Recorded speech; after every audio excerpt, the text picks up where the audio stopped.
Teacher besties, welcome back to Childcare Unlocked, where we talk about all things education, from childcare to college.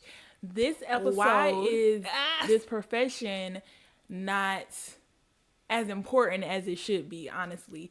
And the categories on why certain categories look down on the other category because they're not real educators, right?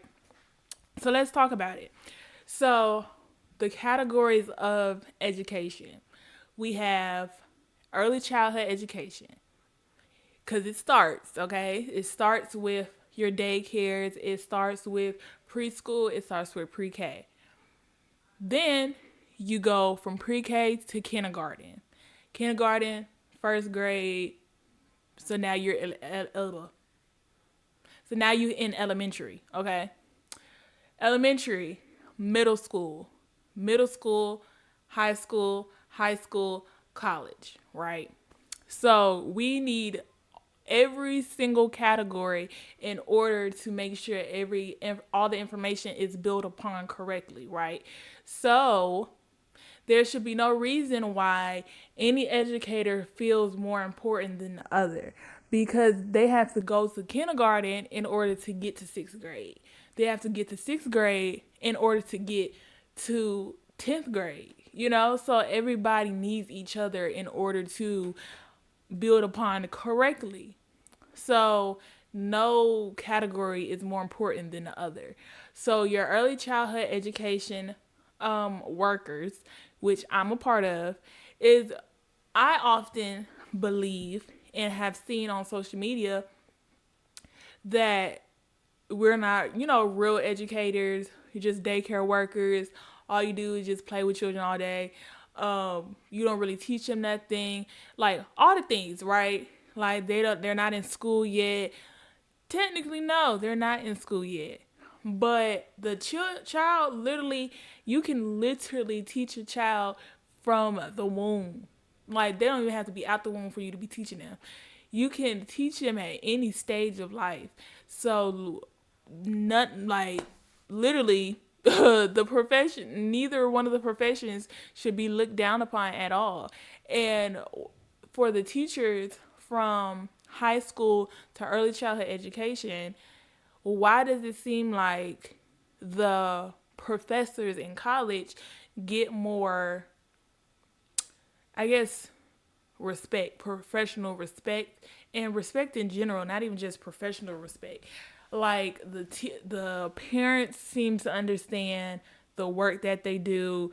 They get respect, like they just get so much respect as a professor, but you had to go through all 12 years of school before you even get to college. And some people don't choose to go to college.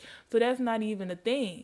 So I don't understand, the respect level is way different, because you see the education system has been a very controversial topic as of right now, especially since the Department of Education was shut down officially.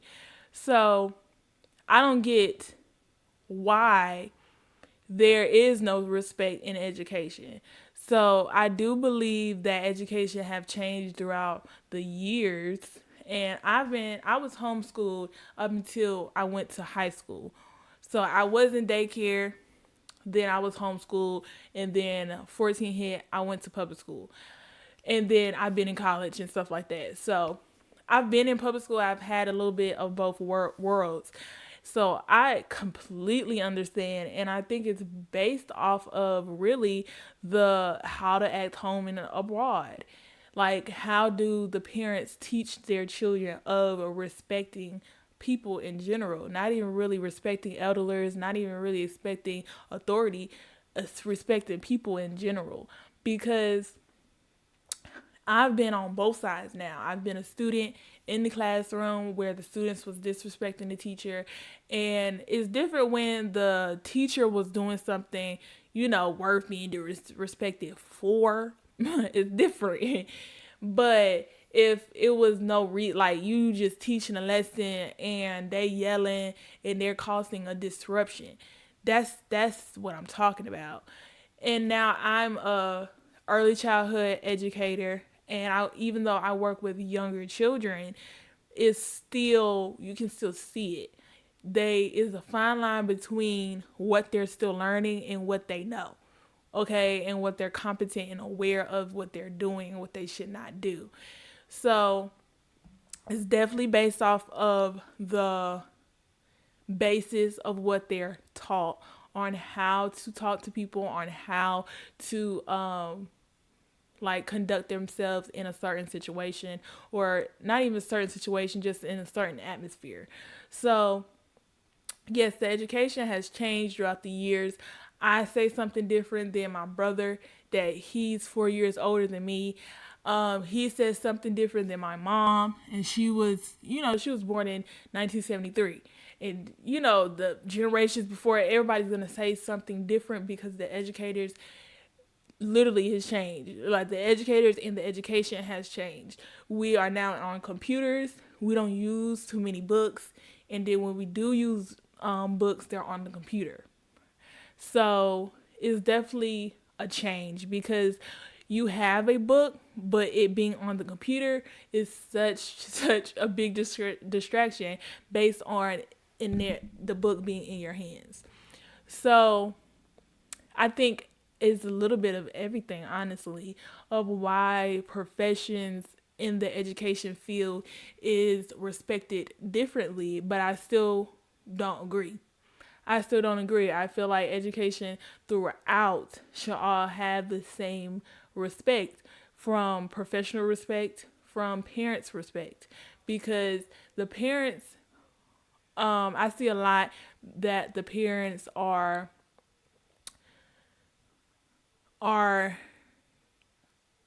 unaware of how to um like get that certain result when parenting, and especially with the economy, some single parents, some parents that do work, that are two parent households, and they both still have to work because of the economy. So it's just a lot going on, but in general everybody has to be on the same page of whose responsibility is who this person is, what this person is here for, and what the goal is, honestly, because the child can be doing something at school that they don't do at home, and vice versa.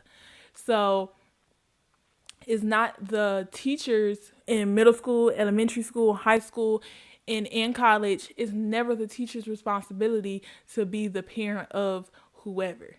Okay, it's not the teacher's responsibility in no category to be the parent of nobody. Okay, or the disciplinarian, because being a disciplinarian, especially now looked in this world, depending on what you think disciplining is, can definitely be frowned upon. It can definitely be frowned upon because the teachers now have little to no say in literally nothing that they do, nothing that they say. You can be really locked up for dang near anything. Okay, like it could be like emotional abuse, it could be verbal abuse, it could be, of course, physical abuse. You should never, ever, ever be in no situation where you need to be physically abusing nobody, that at no time, place, nothing. That should never be a problem. It should never be a problem because you should never be doing that. But you literally can be locked up about everything now, and based off of the older generation of teachers, they went through um a whole nother world. So it's like they had a little bit more, not opportunity, but they have a little bit more voice in what they do and how they structure and manage their classroom. Because I know my mom has told me stories, and my dad has told me stories about the principal being able to discipline and the teacher being able to discipline, and then you go back and then your mom discipline, like it's triple situation. But now don't touch them. Now don't touch them. People in middle school, elementary school, high school, all of them, don't touch them. Now the whole laws is just against the teachers being able to have any control and management in their classroom. I'm not saying sit there and punch them. Like I said, physical abuse is never, ever, ever, ever the answer in no situation. But you have literally no say. Like you can't have a certain tone in your voice. You can't say certain words. You can't do nothing because now it's like the students have more bite back and more control because it's like you didn't buy that, my mom did, or like it got a lot of pushback, and that's what I'm saying. It depends on the situation, it does, but based in creating a flow and a certain management in your classroom, the teachers have little to no say. The little to no say. So we're getting more and more children. And of course, for the public schools, they have one to more and more children. And for the early childhood educators, we have at least two to three for more and more children. But you're having younger children. So the younger children have time that they're still learning, they're still doing this and they're still doing that. But the behavior and the emotional things does make it more difficult because if they're not receiving something at home, then they're going to act out. Then they're going to act out in the classroom. They are. Okay, they are. They do understand what they're seeing. Well, they see what they're seeing. Okay,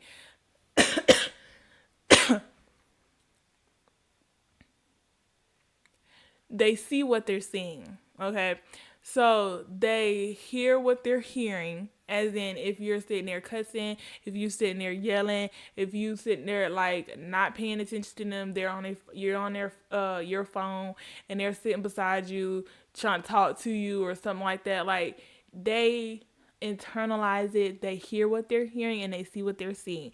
They're competent. They understand exactly what's going on. So when you send them to school, we've been around them a lot and enough to know something, something's either off or something is a little bit more intense than normal. Like we see the effects on that. And don't matter if they're 10 months, 6 months, or 3 months, they see what they're seeing, they hear what they're hearing. Okay. So now the professions in every category in the education system is literally ridiculous. It's ridiculous because at one time it was ridiculous. Now it's even more just crazy because the students have little to no respect for the teachers whatsoever, and then the administration have their hands tied or they don't have respect for the teachers. So it's either coming over their heads or it comes straight from them and they just don't have no respect for it. So being able to manage a chaos room when it is manageable, but you just have to give the correct power back to the correct people in order for it to flow correctly. Because you can be an amazing teacher,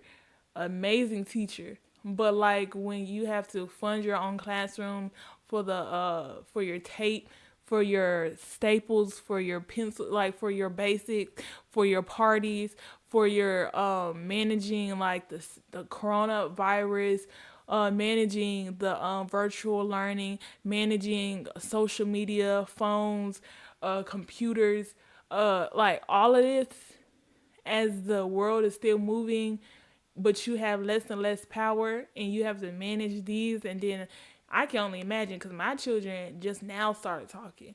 I can only imagine the people in public school, their elementary, uh,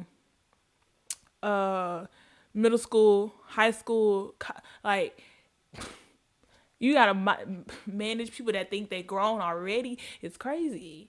It's crazy because there is no respect. There is no respect. And as soon as we literally balance back out the classroom, but I don't know where the importance and the priority of that is going to come from. Because if the education system, the Department of Education is shut down and the only categories that was left in that wasn't shut down is dispersed between other departments, then it's going to be even lower of a priority because it was already a low priority. It's going to be even a lower priority if it's in the Department of Labor. The Department of Labor don't give God nothing about education, what education got going on. It don't care. It don't care. It don't care at all. And especially just passing these children, there's no child left behind. It should be a child left behind. Okay, it should be a child left behind because then it's not giving the word teacher no backing, because if you just letting the people just pass all 12 years and you graduate and you push them into the world not knowing how to spell breakfast correctly, then what's the point of teaching? There is no point. There is no point because like then you just like you give them the information. If they soak it up, they don't. If they do, they do. If they don't, they don't. And then you move on. So it's like, what are we even talking about? Honestly, what are we even talking about? Like the educational shows is no longer worth really anything. It's too overstimulating and it's too many lights and sounds and colors and stuff that literally is programming something totally different than education. Like, let's redefine education in general. I want to know that because that will also bring the respect back into the education system. Because if my child goes through all these years of school, graduates high school, don't know nothing, what was the point of that? It was a whole. I was getting babysit. I was getting babysat literally 12 years because if they stay at home, then I'm locked up. They call CPS on me because you have to have the child in school. Is a requirement to have your child babysat apparently. So as soon as we figure out this balance, and I don't know if we ever will figure out a balance back into the education world, then I think the respect will definitely follow. But until then,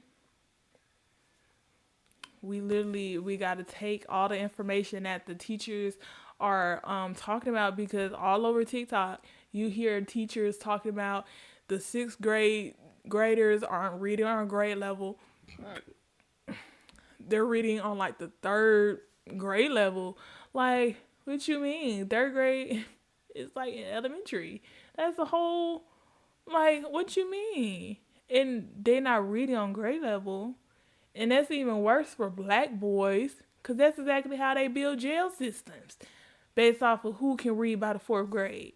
So it's like, this whole structure, this whole shebang is not working. It's not working. And I don't know who is going to be the one to balance it out.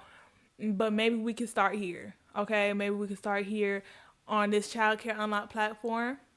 And I'm gonna stop it right here. So I hope this conversation was good and relatable. If you have any feedback, feel free to comment, and I will leave my email to in the description if you want to have any more in-depth conversation that you wanted to add. So if you want to comment to join the conversation, and subscribe to be a teacher bestie. I will see y'all next week. Bye.